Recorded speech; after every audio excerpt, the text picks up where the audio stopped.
What do you think so far? That's a special Wednesday only introduction to Wake Up Wenatchee Valley. Every once in a while, Stacy acts up. That's an inside joke. Only for those of you who work here understand what I'm talking about. Happy Wednesday. It's the middle of the week. It's the 9th day of April 2025. I'm Dan Kuntz. Thanks for starting your day with us. It's 39 degrees, but it feels cooler outside. I went outside about 20 minutes ago, right before we came into the studio to set everything up for the program, and it felt cooler than 39 degrees, but that's where we're at right now. We're going to have a pretty nice day today. Sunshine for the most part. Late in the day, we're going to start seeing some clouds rolling in. It'll be fairly cloudy tonight. Pretty cloudy on Thursday, and then the sun returns on Friday. Temperatures, both the afternoon highs and the overnight lows, will be just about normal.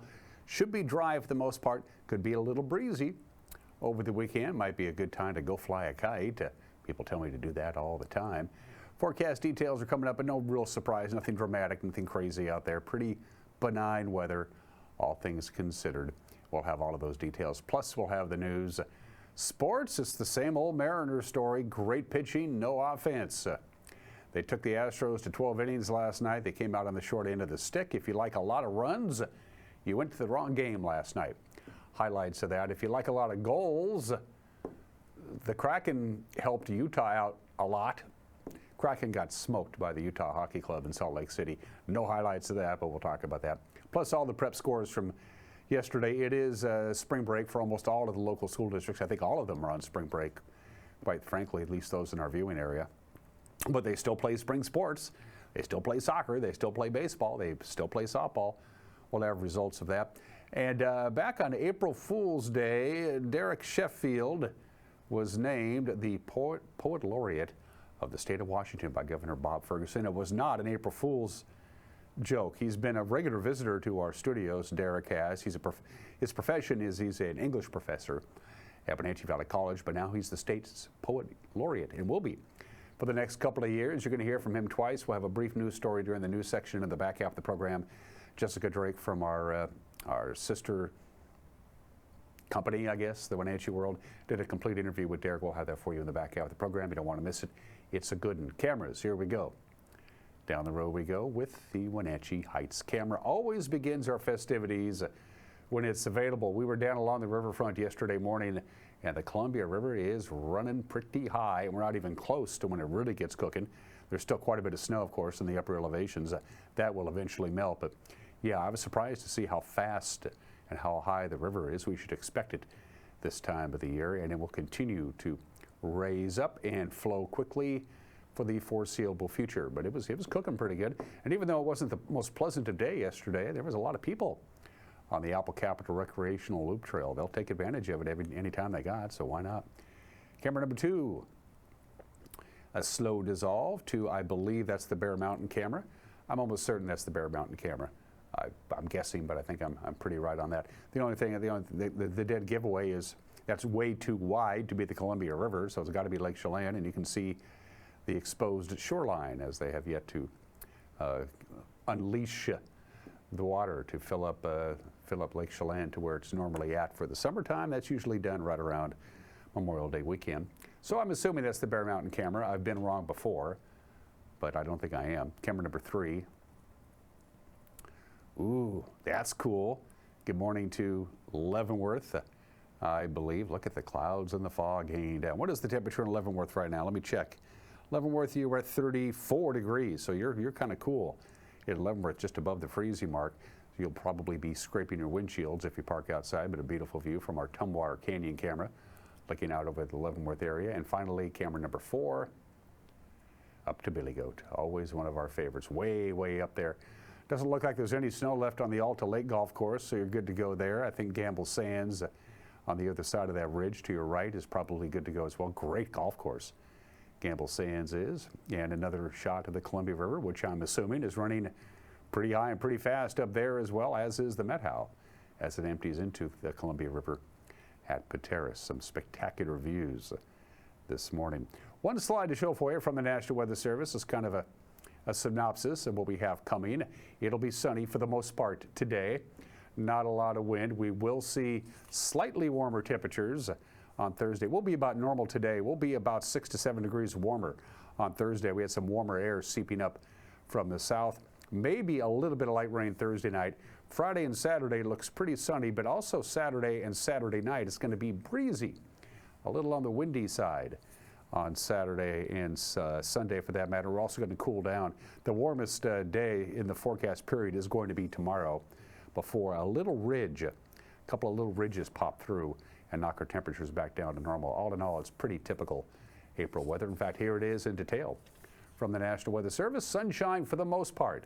We will see some clouds later on today, but for the most part, sunshine will have the upper hand. We'll get up to 58 degrees. Sunrise this morning was at 6:23. Sunset tonight, 7:42. 13 hours and 9 minutes of daylight. We've gained, counting today, we would have gained almost half an hour of daylight since the first day of the month. As I mentioned before, clouds will be prevalent tomorrow with a high of 64. That's when we bump up with that warm air coming in from the south. Mostly cloudy Thursday night, 38 for the overnight low. Sunshine Friday all day long, just about 58, 59 degrees. Our normal highs right around 60. A little cooler on Saturday with a high of 54. It's going to be a little breezy on Saturday and Saturday night. Sunday looks just beautiful. Lots of sunshine, just about 58, 59 degrees. It's a good looking weekend, if a little on the cool side, especially the overnight lows below normal there. And then Monday and Tuesday as we head into Easter week, Holy Week. Sunshine, mild, temperatures just a little above normal. I like that forecast. And in 2 minutes, we're going to give you the news, whether you like it or not, because it's the news. It's 2 minutes away. You're watching a Wednesday edition of Wake Up Wenatchee Valley on the NCWLIFE channel.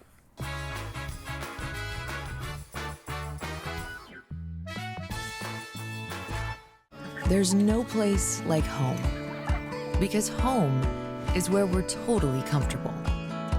It's where we can be ourselves and let our guards down. It's where we make memories, and we're always imagining new ways to keep it totally comfortable. Carrier, total comfort, totally happy. Turn to the experts, Carrier and Alpine Air. Heat and air, call Alpine Air. Hi, I'm Amanda Walden with A. Walden Insurance Group. Medicare can be overwhelming, but you don't have to figure it out alone. I've been helping people understand their Medicare options for over a decade. Medicare isn't a one-size-fits-all. I'll help you understand your coverage options so you can feel confident in your decisions. Let's find the right Medicare plan for you. Call me today or come and see me at my office located on South Chelan Avenue in Wenatchee between the YMCA and the Social Security office. I look forward to meeting you soon. Central Washington Water is home to the Hot Spring Spa for over 45 years. Come see the Freshwater Smart IQ. It monitors your saltwater spa's pH balance, chlorine, and more. Or the cold plunge tub that will leave you feeling rejuvenated. Plug-and-play spas make hot tubbing easy. With great financing available, cold water, salt water, hot water, Central Washington Water has a spa for your budget and your lifestyle. Stop by today. The family at the Epladolin want to help your loved one feel at ease in their new home environment. Epladolin offers beautiful one-bedroom and studio apartments. Residents enjoy 3 delicious home-style meals a day, laundry service, housekeeping service, and encouragement to make themselves cozy in their new home. Epladolin welcomes your family to come and visit their family. Epladolin, independent and assisted living. They make the complicated easy for you. Call today for a tour.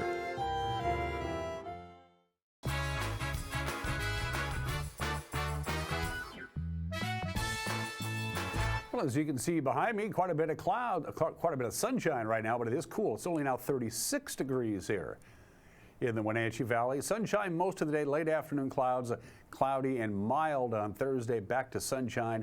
Temperatures about normal and a pretty good looking weekend heading our way. It's 9 minutes after the hour. A Wenatchee man was arrested early Monday morning after allegedly assaulting his friend with an axe, smashing a car windshield, and resisting arrest.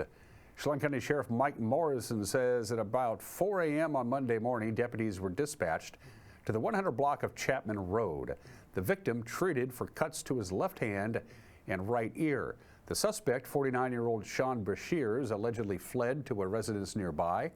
Deputies obtained a search warrant, used a drone to locate Brashears inside the house, and then they convinced him to leave the house. He was booked into the Chelan County Regional Justice Center on suspicion of second-degree assault, third-degree malicious mischief, and resisting arrest. Everybody is invited to a groundbreaking ceremony tomorrow to kick off construction of the new Wenatchee Valley YMCA. A 46,000 square foot facility is going to be built and is in the process of being built at the site of the former Chelan County PUD campus at 5th and Wenatchee Avenue. According to the YMCA's website, the campaign has raised over $22 million for the facility, which will include community room spaces, an indoor track, multiple pools and fitness centers, youth spaces, and more. The ceremony begins at noon tomorrow. It will also feature speeches by Wenatchee Mayor Mike Poyer and one of the lead donors, Dalton Thomas. The Washington State Department of Commerce has awarded $23 million in grant funding to 18 electrical projects across the state, including one involving the Douglas County PUD. Each of the awarded projects are aimed at strengthening and modernizing Washington's electrical grid and will receive federal and state matching dollars. The Douglas County PUD is going to receive $1.5 million for a 3-mile distribution line undergrounding project. They want to put power lines underground that would reduce the risk of fire-prone areas in Badger Mountain area. A portion of the funding comes from the Climate Commitment Act. Funds are then matched 3-to-1 with program grantees required to contribute matching funds of approximately 33% of the awarded amount. Well, Tuesday was National Library Workers Day, and NCW Libraries is encouraging people to go to their local library. National Library Week is going on right now. It runs through April 12th. NCW Libraries is highlighting their staff and promoting services it offers to the 5-county area it serves. Here's what NCW Libraries Executive Director Barbara Walters had to say about National Library Week. At NCW Libraries, we're more than just books. We are centers of connection, creativity, and community resilience, serving as the heart of our communities. We are essential in inspiring curiosity, promoting lifelong learning, and fostering a sense of belonging. Whether you're just checking out a book, using free Wi-Fi, attending a program, exploring our digital resources, or simply enjoying the welcoming atmosphere, there's truly something for everyone at the library. This week is also about honoring the people who make it all possible. Tuesday, April 9th is National Library Workers Day, a time to celebrate our dedicated staff for the hard work they do year-round with empathy, compassion, and care. So I invite you to stop by one of our 30 locations to see what your library has to offer and take a moment to thank one of our incredible staff.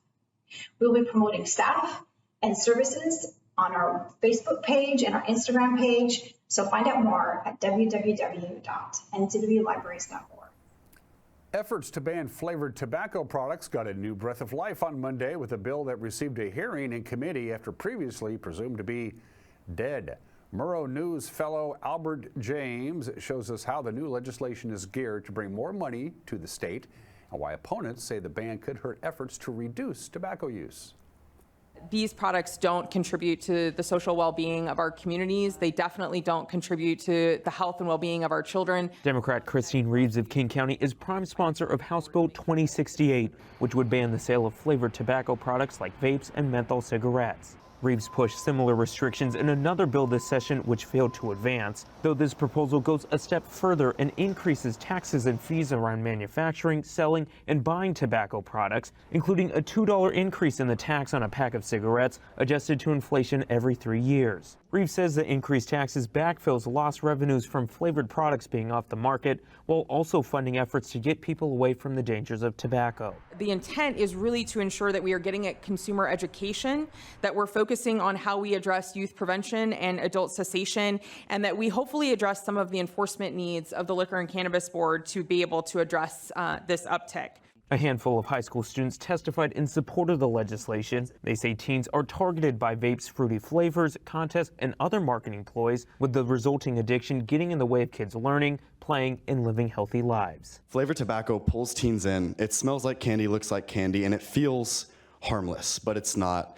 And I've seen students at my school, classmates, friends, get hooked before they even realize what's happening. Opponents argue flavored vape products are a less harmful alternative to traditional cigarettes, and adults should have access to them. They say youth use of tobacco has declined in recent years, with store clerks being responsible in keeping products away from kids. We are the first line of defense, and our efforts are working. The current system of licensed retailers, strong minimum age laws, and government oversight is working. Retail groups also argue the ban would cause a drop in revenue for businesses and force some to close their doors. They believe a ban would push the tobacco market underground and potentially cause more harm. Increasing taxes doesn't necessarily limit or reduce people who are trying to access tobacco or encourage cessation. Instead, it actually just forces them to purchase from an unregulated or illicit market. There's a deadline Tuesday for legislation to move forward, but a spokesperson for the House Finance Committee chair says generally bills with taxes are not subject to that cutoff. In Olympia, I'm Albert James reporting. 3 Wenatchee Valley College students were named to the 2025 All-Washington Academic Team. Last month, Mika Lee of TWISP, Charlie Buchert of Okanagan, and Kiara Martinez Pinorco of East Wenatchee selected because of their high academic achievements and community service. The All-Washington Academic Team program, it recognizes students who reflect the diversity of the state, maintain high standards of excellence, and contribute positively to the community. The 3 students will travel to Lacey to be honored during a ceremony at South Puget Sound Community College on April 24th. And Washington's new poet laureate got news of his appointment on April Fool's Day, but it wasn't a joke. The Wenatchee Valley College professor named by Governor Bob Ferguson to become the state's ambassador for poetry for the next couple of years. Derek Sheffield lives in Leavenworth. He's the author of a couple of poetry collections and the editor of the Cascadia Field Guide, which focuses on northwestern landscapes. From our media partner, the Wenatchee World, writer Jessica Drake interviewed Sheffield in our very own studios here to discuss how he learned about his new title, how he hopes to carry out the mission of Poet Laureate, and what nature and poetry have in common.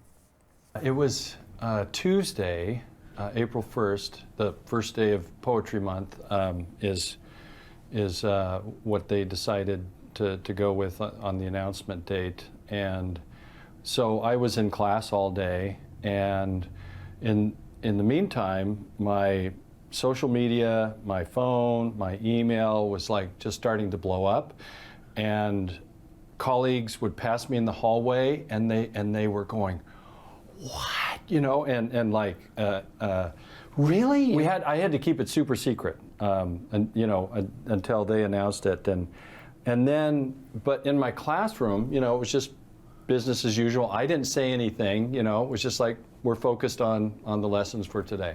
When I was working on the application for the position, I thought about what I could do, and I could do an eco book, an eco poetry book, but I'd already done that in Cascadia Field Guide.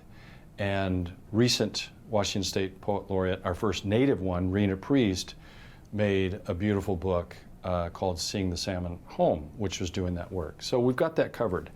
And then I thought, what do we need in this state? How can I help? How can I use this role to help us all? And then I very quickly started thinking about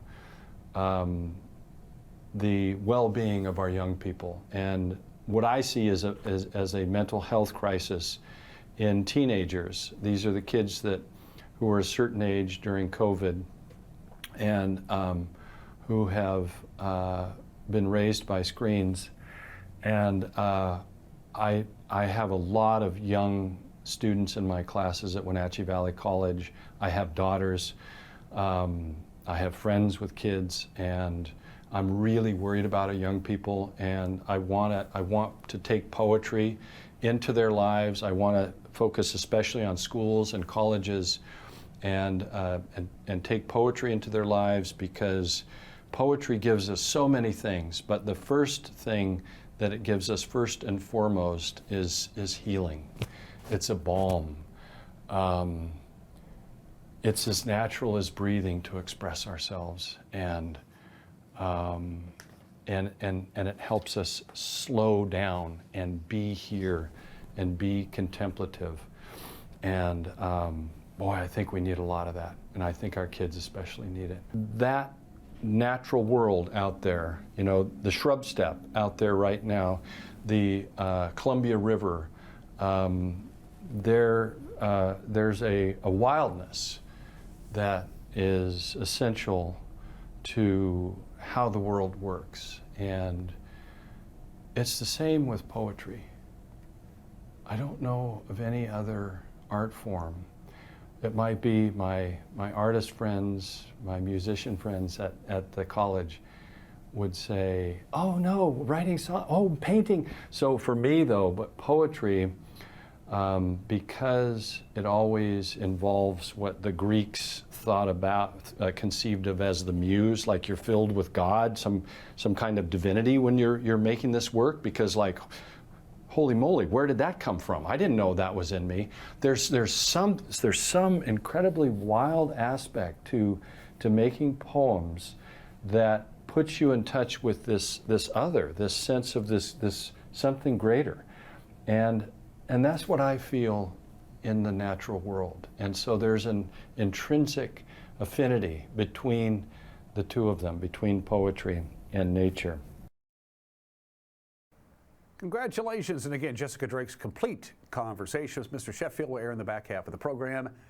And that is the news on this Wednesday morning. If you are interested in the news, what's going on around here, and if you live here, you probably should be, we have a program just for you. It's called the NCWLIFE Evening News, 5 o'clock, 6 o'clock, and 10 o'clock on TV, available online via NCWLIFE.com, via our Facebook page, via our YouTube page, right around 5 o'clock. And if you're out and about and you see something that might be worthy of our attention, which then would spread it all over the place, that's an interesting metaphor, send us an email, news@ncwlife.com. Sports is 2 minutes away. You're watching Wake Up Wenatchee Valley.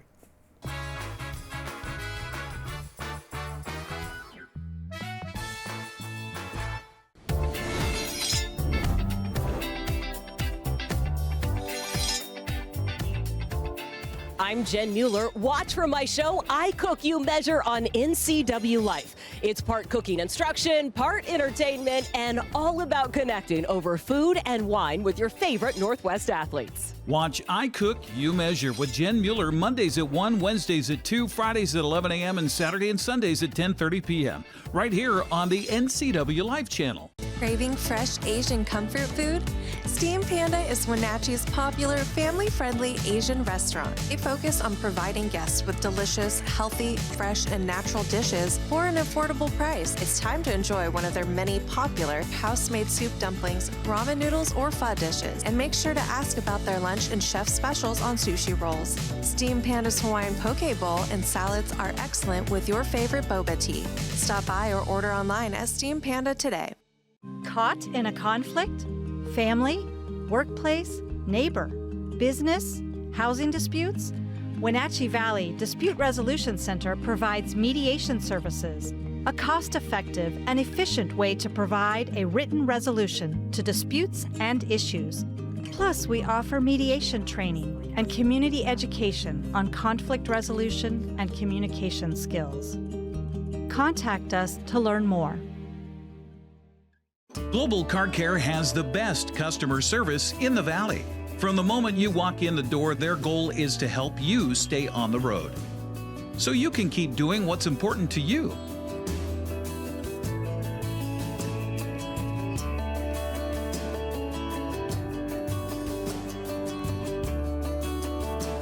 Global Car Care certified ASE mechanics stand behind your automotive repairs.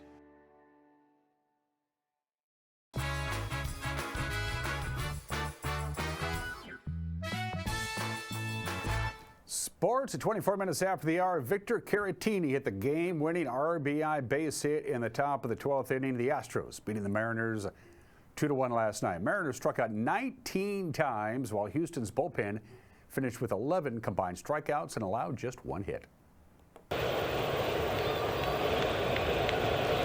This ball hit hard to center, and Jake Myers has a good beat on it, and he makes a diving catch.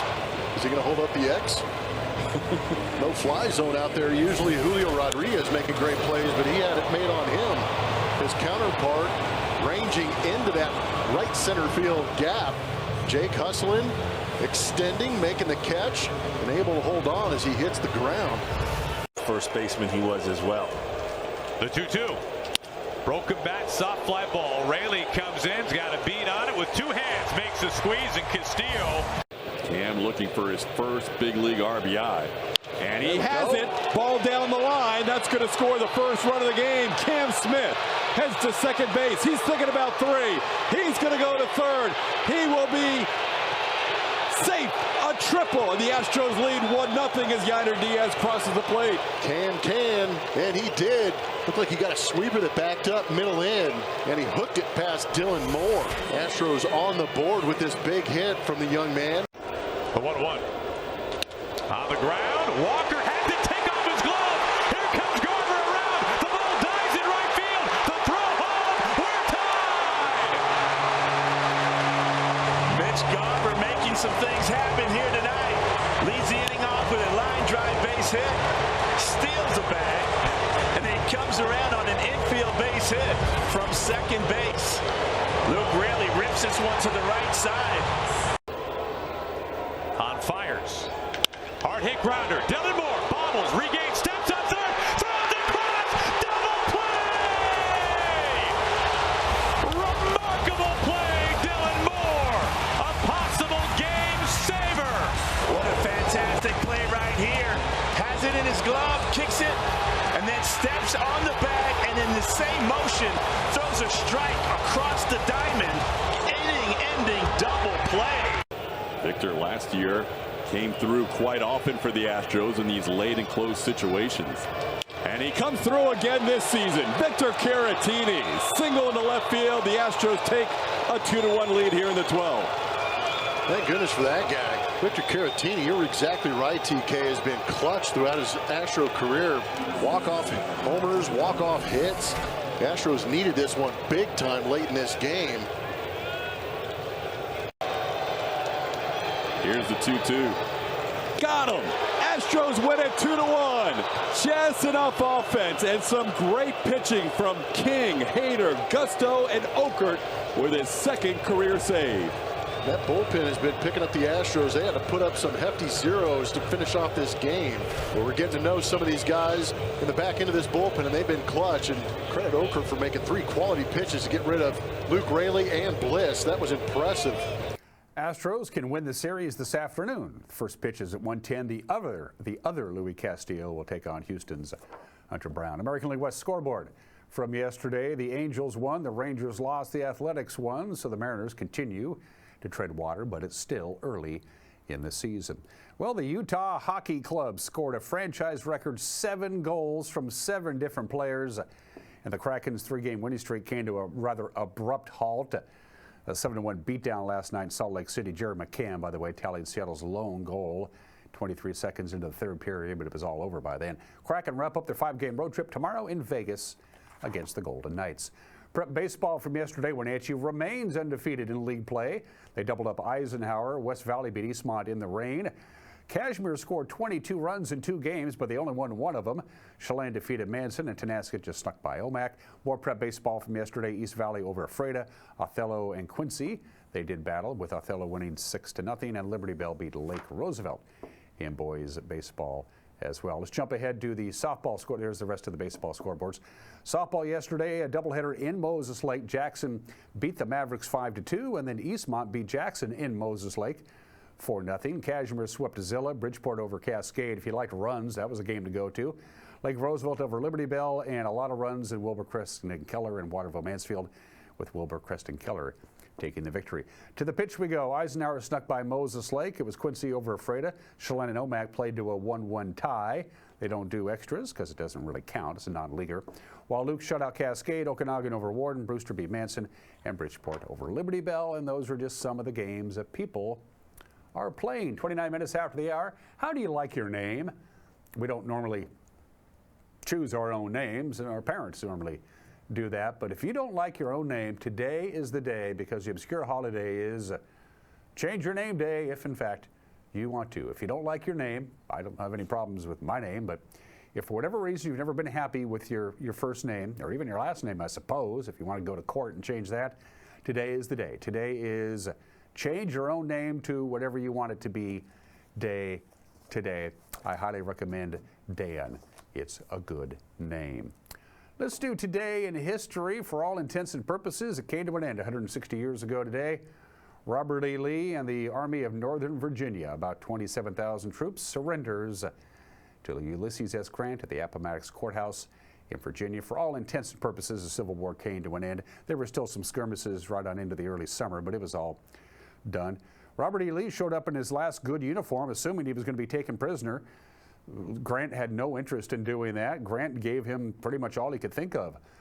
Cavalry Confederate officers were allowed to keep their sidearms, their horses, their personal baggage. All the defeated men, if they had horses and mules, you could take them with you because it was planting season. They gave Lee a bunch of food. They told, Grant told Lee that from this point forward, you were all our countrymen again. And it did a lot to help reconcile the country the way Ulysses S. Grant behaved at Appomattox Courthouse 160 years ago today. 86 years ago today, the great singer Marian Anderson was supposed to sing a concert at the Constitution Hall, owned and operated by the Daughters of the American Revolution. This is Washington, D.C. in 1939. Segregation was the law and the norm. FDR and especially Eleanor Roosevelt, who was a member of the Daughters of the American Revolution, didn't like this at all, and so they moved the concert to an open, free concert on the steps of the Lincoln Memorial. The footage is remarkable and moving. I highly recommend that you watch it. April 9th, 1939. 66 years ago today, April 9th, 1959, NASA announces the selection of the first 7 astronauts. The news media quickly dubbed them the Mercury 7 because it was Project Mercury, and there they are pictured. Scott Carpenter, Gordon Cooper, John Glenn, Gus Grissom, Wally Schirra, Alan Shepard, and Deke Slayton. After the photograph was taken, NASA cropped the photo because John Glenn and Deke Slayton were wearing tennis shoes. They weren't wearing their boots, and so they had to cut off the photo at the bottom so people couldn't see that they were just wearing tennis shoes. Happy birthday to the Mercury 7. And 60 years ago today, it opened. The very first multi-purpose domed stadium, the Astrodome, opens with a baseball game, a 2-1 victory. The Astros over the Yankees. Here is the footage of the Astrodome, which changed everything. It was the brainchild of that guy, Roy Hoffhines, who was the mayor of Houston. They've been trying to get this thing built forever, and this thing impressed a lot of people. This was the first ever domed stadium. It was huge. There's Mickey Mantle, who hit the very first home run, indoor home run in Major League Baseball history. He also had the first base hit. The only problem with the Astrodome is that, well, the AstroTurf, artificial turf, had never been invented, so it had natural grass. And in order for natural grass to grow, the roof of the Astrodome was clear. It was just glass panes to let natural light in. There was only one problem with that. Any ball that was hit in the air, you couldn't see. It had real grass, and so to let the natural light in, all they got was glare. They couldn't see any of the fly balls, and they found this out real quick like. Yeah, look at the players. We can't see anything. We can't see any pop flies. So they came up with the idea, paint the roof green to keep the glare down, which was all well and good, but then the grass died. And then came AstroTurf. So they had some problems. Turns out grass doesn't grow real good indoors. Happy birthday to the Astrodome, which is still there. They can't tear it down because it's been listed on the National Register of Historic Places, so it will remain empty. Birthdays. 2 heavenly birthdays.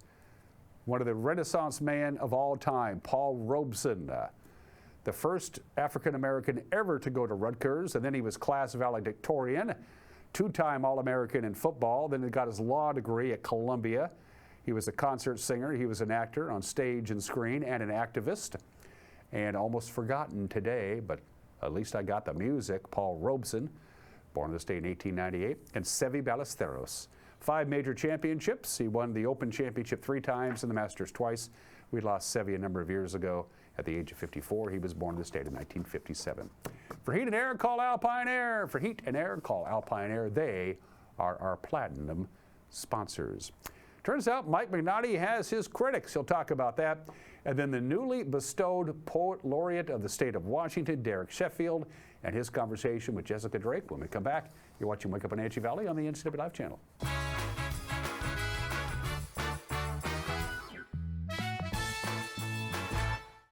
NCWLIFE's news team is keeping an eye on North Central Washington. Join us each weekday evening at 5, 6, and 10 for the NCWLIFE Evening News, with interviews, in-depth reporting, and the kind of insights you can't find anywhere else. We're the hometown news station for the Wenatchee Valley, the Cascade Foothills, and up and down the Columbia River. Thanks for watching NCWLIFE, proud to be part of the Washington State Apple Blossom Festival. Les Schwab changed the tire game more than 70 years ago. Today, we still believe you should get more from less. Like more hustle, less hassle, more of the best service around, less of the runaround. Because we include America's best tire warranty in every tire we sell. So you get more unbeatable warranty, less charging you extra. It's why we're more than proud to say, you get more from less. When you enjoy Abby's Pizza at your place, close your eyes and you can taste old-fashioned values, classic pizza parlor decor, and generations of tradition. Recreate that magic. Open your eyes and head to abbys.com. With pickup and delivery options, no matter where you dine, Abby's just tastes better. This is Skinny, and he helped found Abby's 60 years ago. In honor of Skinny, we're putting his favorite pizza on sale. Savory pizza sauce, Canadian bacon piled to the edge, and juicy tomatoes make this a very special pizza. Order your Skinny special right now at abbys.com. When you've been in business for 40 years, it's because you understand change and you put members first, always. Now Works is announcing a change in their membership model. Up to 6 people on one membership that you can mix and match. The more people, the bigger the discounts. Introducing the Works shared membership model. One membership, friends and family and flexibility. Works, the cleanest, friendliest, most helpful gyms you and your friends will ever join.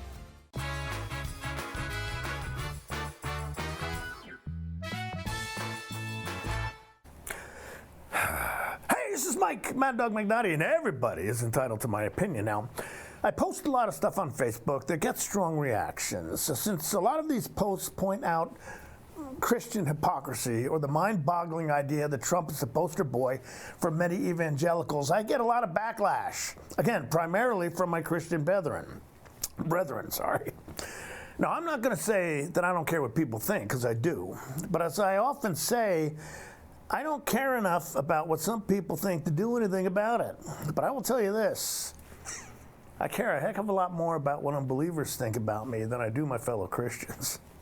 Sorry. This is Mike Mad Dog McNaughty, and that's my opinion.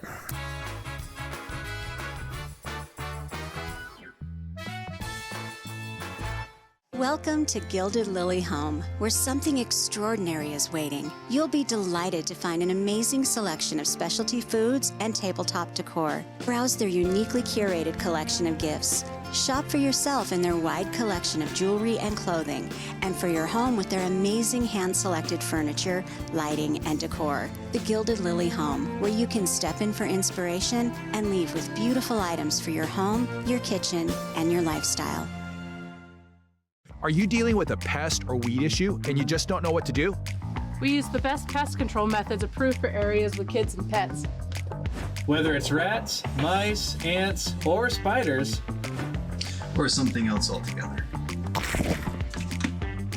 We provide the coaching and solutions you're looking for. And you can know that your dollars are supporting a local, family-owned and operated business.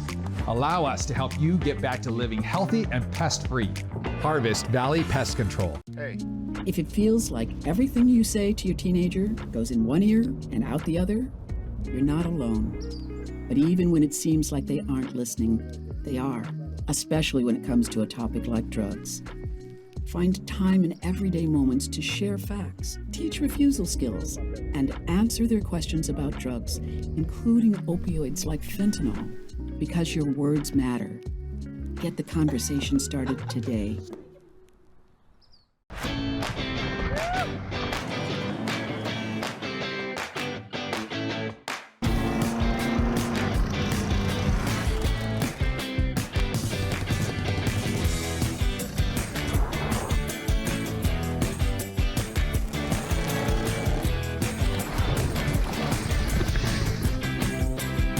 What's your awesome? Whatever it is, Washington Trust Bank can help you get there. Learn more at watrust.com/awesome.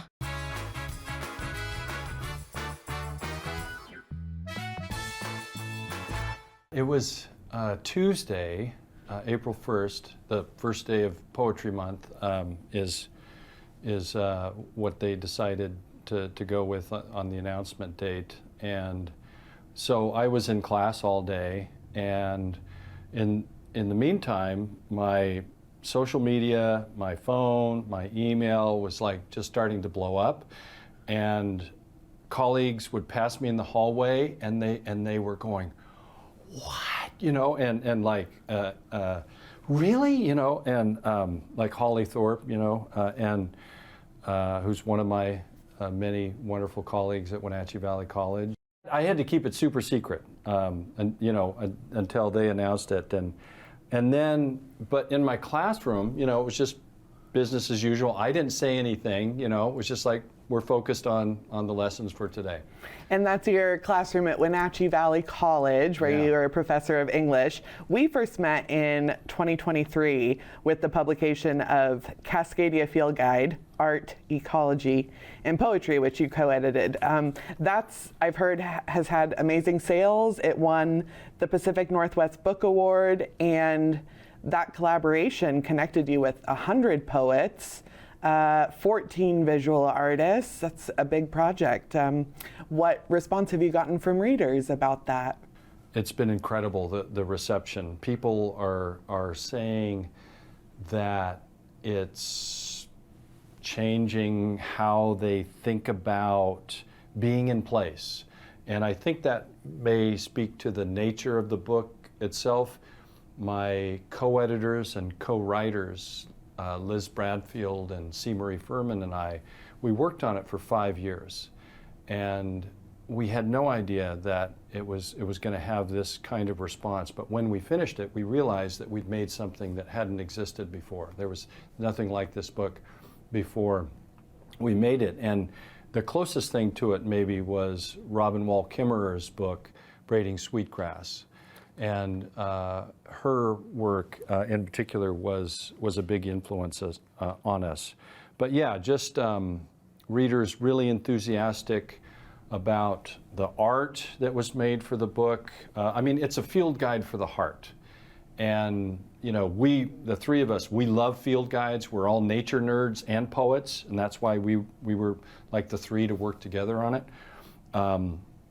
But you know, numbers, data, and the way scientists write, you know, they've been trained to write utterly devoid of humanity or joy or color or, you know, any of that good stuff. And so you get three poets writing that prose, and it's kind of special. And so it's been very gratifying, that reception. I liken it how you refer to the creatures as beings rather than species. That's an example of the poetic lens that's put on over what's usually studied by scientists, but bringing a group of writers, artists. I was reading former world publisher Rufus Wood's comments, and he said it shifted his outlook on the web of life. That seems to be part of your mission, as I understand it, as a writer and an outdoorsman. How do you think poetry can shift people's outlook on the natural world?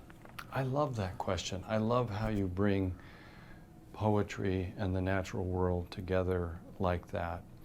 And my first response would be that what we call the natural world, the other than human world, the more than human world, because of course we are part of the natural world too, we human beings, we human animals. But that natural world out there, you know, the shrub steppe out there right now, the Columbia River, there's a wildness that is essential to how the world works. And it's the same with poetry. I don't know of any other art form. It might be my artist friends, my musician friends at the college would say, oh no, writing songs, oh, painting. So for me though, but poetry, because it always involves what the Greeks thought about, conceived of as the muse, like you're filled with God, some kind of divinity when you're making this work, because like, holy moly, where did that come from? I didn't know that was in me. There's some incredibly wild aspect to making poems that puts you in touch with this other, this sense of this something greater, and that's what I feel in the natural world. And so there's an intrinsic affinity between the two of them, between poetry and nature. I point that out because I know you work with students in a combined course, like a naturalist course. You're identifying plants and animals in the region, but also learning to respond to that with poetry. Do you have a special heart for young people, for teenagers or students when it comes to your poet laureate role, that you'll be out there connecting with the community? Definitely. When I was working on the application for the position, I thought about what I could do, and I could do an eco book, an eco poetry book, but I'd already done that in Cascadia Field Guide. And recent Washington State Poet Laureate, our first native one, Rena Priest, made a beautiful book called Sing the Salmon Home, which was doing that work. So we've got that covered. And then I thought, what do we need in this state? How can I help? How can I use this role to help us all? And then I very quickly started thinking about the well-being of our young people, and what I see as a mental health crisis in teenagers. These are the kids who were a certain age during COVID, and who have been raised by screens. And I have a lot of young students in my classes at Wenatchee Valley College. I have daughters. I have friends with kids, and I'm really worried about our young people, and I want to take poetry into their lives. I want to focus especially on schools and colleges, and take poetry into their lives, because poetry gives us so many things, but the first thing that it gives us first and foremost is healing. It's a balm. It's as natural as breathing to express ourselves, and it helps us slow down and be here and be contemplative. And boy, I think we need a lot of that, and I think our kids especially need it. I agree with you. I started writing poetry as a teenager. When did you start finding poetry? Yeah, 16, I think. I was in Kevin Miller's class at Gig Harbor High School near Tacoma.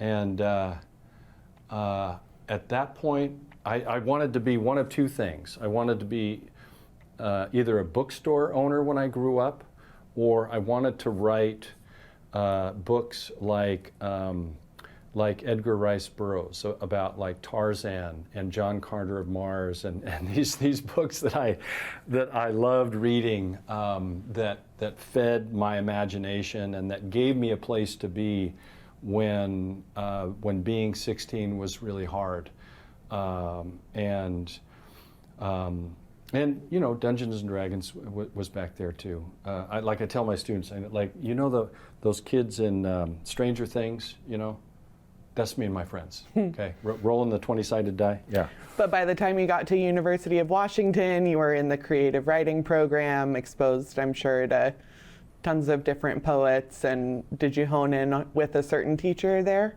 Oh yeah, I was so fortunate to find myself in a classroom, in the classroom of Nelson Bentley, who's a legend in Washington State. Long before there was a state poet laureate position, he was it for a long time. His students are all over across the state, and it's because of one thing: love. When he worked with you, I mean, before there was this expression in the language, like he saw us, like I see you, you know, and he was extraordinary because he cared more about his students' work than he did his own. And that was my undergraduate work, and then I went on to graduate school there as well. And I worked with Colleen McElroy, who was, I didn't know it at the time, I just asked her to be my thesis advisor because she also was really nurturing and saw me and was generous with her time and her teaching. And I guess she was the first black woman to be tenured at the University of Washington. So I just came from Seattle yesterday, the downtown Seattle Public Library, where I was part of a presentation to honor her legacy. And I was so glad to be there. There was a lot of laughter, some beautiful poems, and some tears. There's a lot of emotion in poetry, of course, so these connections between people that form are going to have an emotional nature to them. I think that's beautiful. Yeah. And this is a 2-year Poet Laureate term. You'll be, I'm sure, visiting a lot of libraries. You mentioned schools. At those places, are you sharing your own work or also the work of other poets? Yeah, I will share some of my work, but even more so, I'll be sharing the work of other poets. I've read far too many poems in my life. I have far too many books of poetry. I'm glad this didn't take place in my office today because it's a mess. I've been trying to get it organized for a few years. But yeah, in fact, my students and I just last quarter, we read and then got to talk to Matthew Nino, his new book, If Nothing. He's a great poet out of Port Townsend, and it's a particularly good collection for me to be thinking about and reading right now because his story is really interesting. After being a poet for so long, he's now become a therapist, his new job. Yeah, and that's kind of where I want to go with this job. Well, you're working with people already as a teacher, and this will just expose you to many more. You have a number of books that have been published. I see some of them here. Can people just order those the usual places online? Yeah, thank you for asking. A book for all a book for all seasons in Leavenworth and Elliott Bay Books in Seattle. Both of those stores I know have everything. In Wenatchee, Evergreen Gift Shop, Mary Big Bowl Lewis's store, has carried my work. It recently has shifted to an online format, so I'm not sure about that. But listen, I just heard that there's a new bookstore in town, and I think I saw the piece on the TV here. There was a piece on Fable. Let's all talk to Fable. Tell them to order some books in, and then there will be a nice local place to get it. I do recommend that because I don't want to live in a society where I can't walk into a bookstore and have those serendipitous moments happen where a book finds me and I'm talking to other people who love books, and yeah, I see our independent bookstores as part of the commons and as being essential to our culture the way trees are. They both help us breathe. Thank you. Well, to close us out today, I've asked if you would please read us one of your poems. You said you might have something funny, but a lot of serious work. I asked for the sublime, and you delivered. So let's hear one of your poems, please. Yeah, no funny today. No funny today. So this is one that I thought about because it does connect a bit with my project with young people, and it goes back many years ago, and it comes out of my life in raising 2 daughters, and it's called First Grade. Sunday afternoon, and she looks up from her drawing, wants to know if I know the game where you put your head down and thumb up until someone picks you. Yes, I say, across the room and half listening. Well, I always picked my friends but they never picked me. I pause in the middle of a sentence. Who are your friends? Everyone, she says, as if I had asked 1 + 1 or the color of the sky. Sunlight draws a skewed rectangle across the floor. I see, I say, and let my notebook close, seeing children in rows, heads on desks, her big ears poking through sandy hair, listening for a breath or a step. Yes, I remember that game. And I stand and walk over to find the outline of her hand plunging through a white sky. Wonderful. Applause. I remember that game as well. It's a wonderful subject for a poem. It is emotional. All right, well, I can't wait to see what you bring to the people and the youth of our state. I wish you all the best travels and connections to be had. Pleasure to have you in this valley, and congratulations again on Poet Laureate. Jessica, back at you. Thank you again so much for inviting me here today.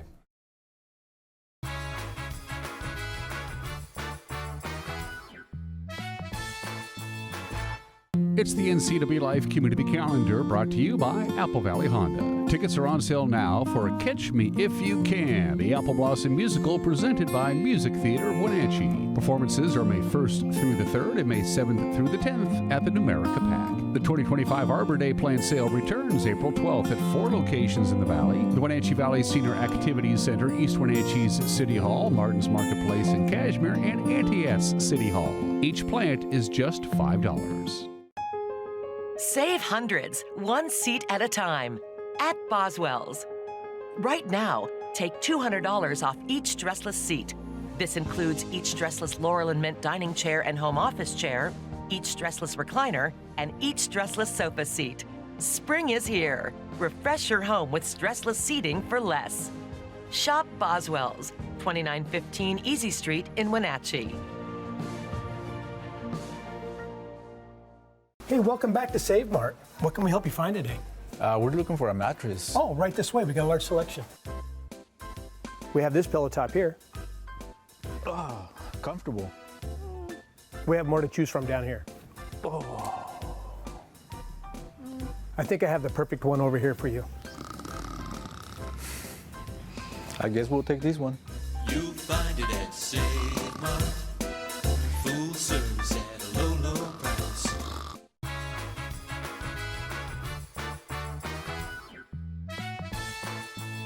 Just a beautiful morning, couple of high clouds, that's about it. We started out at 39, dropped all the way down to 37 and then 36. Now we're back up to 40 degrees, quite a bit of sunshine today. A weak ridge of high pressure, not strong enough to keep a couple of weak ridges flowing out, but all in all, we're in for a pretty nice stretch of weather. Nothing really surprising or dramatic out there. April weather can be very unpredictable. It could be something entirely different within a 24-hour period, but that's really not the case. From the National Weather Service, one more look at what Mother Nature has in store for us today. That 59-degree high, just about normal. In fact, it's exactly normal for this time of the year. We have lots of sunshine now. It's going to give way to clouds late in the afternoon, say 6:30. The clouds will be prevalent. They'll be hanging around tonight with a blanket. Keeps us pretty warm for the overnight low of 42. Clouds all day Thursday. No rain in the forecast, just overcast conditions, high clouds, if you will, and pretty warm too, because we're going to have some warm air from the south seep into our area. That's why we're going to pop up to 65 on Thursday. Mostly cloudy Thursday night, but by the time the sun comes up Friday, it'll be pretty sunny. Friday, Saturday, and Sunday look really nice indeed. Quick heads up, a little breezy on Saturday and a little breezy on Saturday night. As you can see, the temperatures will be slightly below normal, and then we have a nice warm up as we head into Holy Week, Easter week beginning next week. And that's it for us. Have a good and safe Wednesday. Start your Thursday tomorrow with us. Until then, bye-bye.